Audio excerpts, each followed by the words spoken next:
ಎಲ್ಲ ಫಾರ್ಮಲ್ಲಿ ಇರಬೇಕಿದೆ ತರ ಹಿಜಾಬ್ ಎಲ್ಲ ಇಲ್ಲ ಇದೆಲ್ಲ ಮಾಡಿ ಹಾಕಿದ್ರಲ್ಲ ರೈಟ್ ನಮಗೆ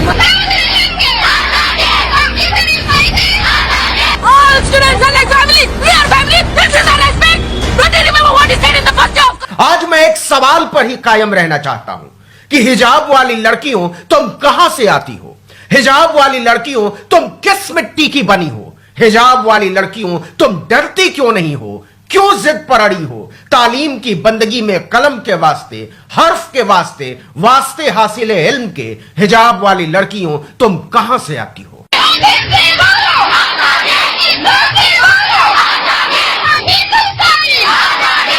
आपको मालूम तो चल गया होगा कि क्या हुआ है कर्नाटक में वहां एक जगह है उडुपी अगर आप दिल्ली मुंबई लखनऊ भोपाल गए हैं या रहते हैं तो उडुपी रेस्टोरेंट का नाम जरूर सुना होगा शानदार दक्षिण भारतीय व्यंजनों का जायका परोसते हैं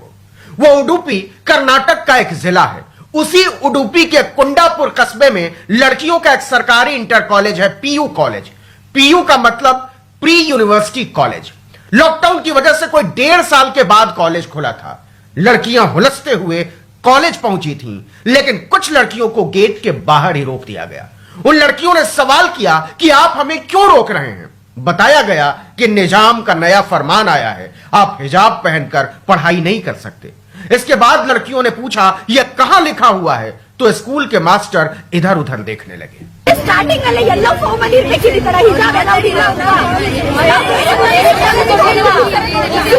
9वीं में पढ़ने वाली लड़कियां 10वीं में पढ़ने वाली लड़कियां 12वीं में पढ़ने वाली लड़कियां रो रही थीं कि हमें प्लीज क्लास में बैठने दीजिए 2 साल से स्कूल बंद पड़ा है हम पढ़ना चाहते हैं इम्तिहान में बस 2 महीने रह गए हैं यह हमारी पूरी जिंदगी का सवाल है इसको बर्बाद मत कीजिए ಅಲ್ಲ ನೀವು ಎರಡೇ ದಿನದಲ್ಲಿ ಹೇಳ್ರೆ ನಾವು ಮಧ್ಯ ಬರಪಟ್ಟು ಬಿಟ್ಟು ಬರೋಕಾಗ ಬಿಡ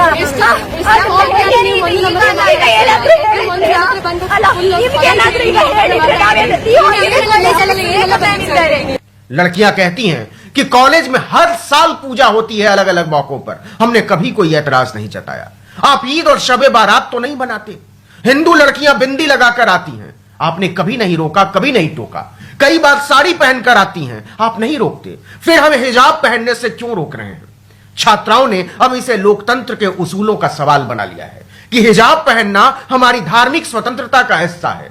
आप हम पर हिजाब न पहनने का दबाव नहीं बना सकते वो कहती हैं कि संविधान धर्मनिरपेक्ष है और यह उन्हें अपनी इच्छा के अनुसार अपनी धार्मिक रीतियों को मानने का अधिकार देता है आप हमारे बुनियादी संवैधानिक अधिकारों की अवहेलना नहीं कर सकते दूसरी तरफ स्कूल प्रशासन कहता है कि चाहे जो हो जाए हिजाब और पढ़ाई एक साथ हम नहीं चलने देंगे All students are like family. We are family. This is our respect. Don't you remember what he said in the first day of college? जिसे आप दुपट्टा कहते हैं उसी को अगर सिर से लपेटते हुए गर्दन के चारों तरफ लपेट लिया जाए तो वो हिजाब हो जाता है लेकिन दुपट्टा संस्कार और संस्कृति बन जाता है और हिजाब से हिंदूवादी मर्दों का दम घुटने लगता है कर्नाटक की सरकार कहती है कि हम हिजाब तो नहीं पहनने देंगे चाहे जो हो जाए और कर्नाटक में किसकी सरकार है आप जानते ही हैं बेटी बचाओ बेटी पढ़ाओ वाले लफ्फाजों की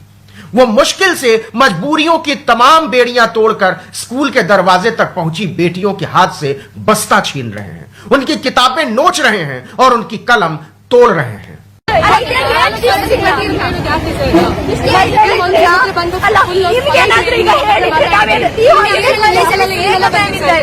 इसके बाद तो कर्नाटक के कई कॉलेजों में हिजाब पहनकर आने पर पाबंदी लगा दी गई लड़कियों ने इसके खिलाफ मोर्चा खोल दिया इसके जवाब में कुछ लड़के भगवा हिजाब पहनकर आने लगे आपको बता दें कि कर्नाटक के सरकारी शिक्षा संस्थानों में किसी भी तरह का कोई भी समान ड्रेस कोड नहीं है स्कूल कॉलेज के प्रशासन को इसे तय करने की छूट है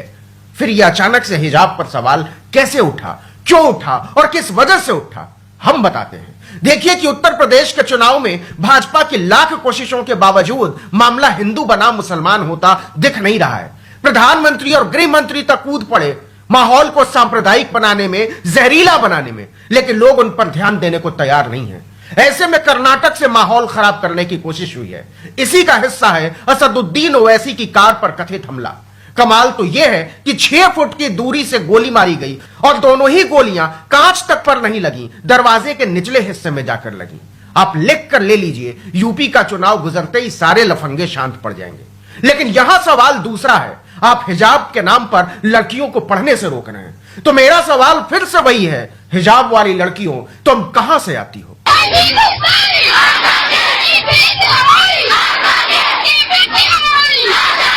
जनवरी 2020 का वीडियो है ये, केरल के त्रिशूर का, जब हिजाब वाली लड़कियों ने नागरिकता कानून यानी सीए के खिलाफ आंदोलन छेड़ दिया था। वो चीख रही थी, हक है हमारी आजादी, हम लेके रहेंगे आजादी।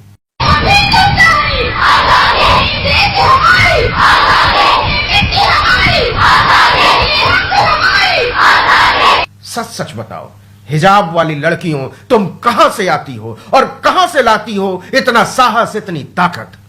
हिजाब वाली लड़कियों तुम जानती हो तुम्हारे हिजाब से किसको डर लगता है और क्यों डर लगता है? तुम्हारे हिजाब से डर लगता है उन्हें जो हिसाब देने से डरते हैं अपनी हुकूमत का। तुम्हारे हिजाब से डर लगता है उन्हें जो जानते हैं कि पढ़ी लिखी बेटियां फसाद को खारिज कर देती हैं। तुम्हारे हिजाब से डर लगता है उन्हें जो नहीं चाहते कि बेटियां पढ़ लिख जाएं, क्योंकि पढ़ लिख कर बेटियां सही को सही और गलत को गलत कहने लगती हैं। हिजाब वाली लड़कियों तुमसे डरते हैं वो, क्योंकि वो जानते हैं कि सरसों के तेल का दाम उठाकर दंगों के खेल का पर्दाफाश कर दोगी।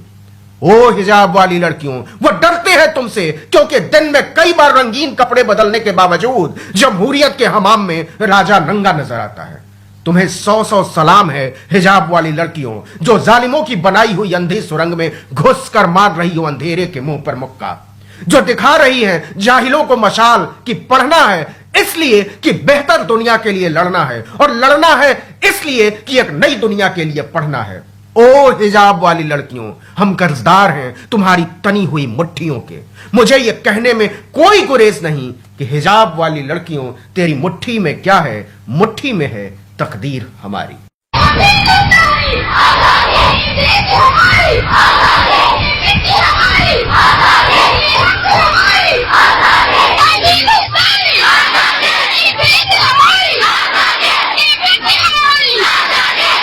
इस वीडियो में इतना ही। हम पत्रकारिता को भीड़ की मानसिकता से आजाद कराने की मुहिम चला रहे हैं। इस मुहिम में हमें आपके साथ की जरूरत है। हम सिर्फ इतना चाहते हैं कि आप आर्टिकल 19 इंडिया को सब्सक्राइब करें और इसे ज्यादा से ज्यादा लोगों तक पहुंचाएं। हम फेसबुक, यूट्यूब, इंस्टाग्राम और ट्विटर पर मौजूद हैं। बताइए भी कि सीमित संसाधन में हम और क्या बेहतर कर सकते हैं। नमस्कार। ಸ್ಟಾರ್ಟಿಂಗ್ ಅಲ್ಲಿ ಎಲ್ಲ ಕಾಮನ್ ಇರ್ಬೇಕಿದೆ ತರ ಹಿಸಾಬ್ ಎಲ್ಲ ಹೊಡಿಲ್ಲ